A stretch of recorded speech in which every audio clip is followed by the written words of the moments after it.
आप देख रहे हैं वासुदेव ब्रेकिंग न्यूज़। जी नाजरीन, कतर के शहर दोहा में इसराइल ने एक हमला किया।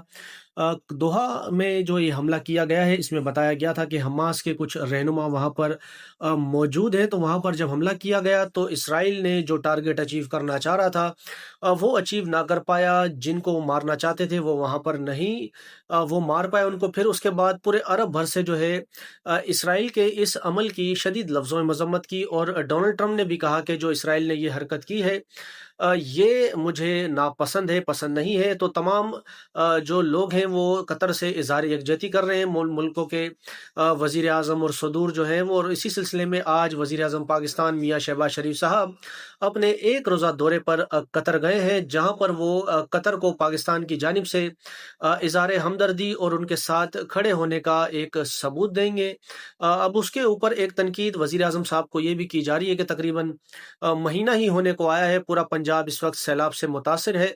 वज़ीर आज़म साहब जो हैं, एक दिन का दौरा भी उन्होंने सैलाब ज़दगान की लिए नहीं किया, ना उनकी मदद के हवाले से कोई एज़ सच कोई इक़दामात करने की हिदायत तो की है, लेकिन दौरा नहीं किया। तो इस पर उन्हें तनकीद का निशाना बनाया जा रहा है और कहा जा रहा है कि कतर तो वो चले गए इज़हार यकजहती के लिए, लेकिन सैलाब ज़दगान जो पाकिस्तान में इस वक्त बुरे हाल में हैं, उनसे इज़हार हमदर्दी करने के लिए वज़ीर आज़म साहब अभी तक ना आए।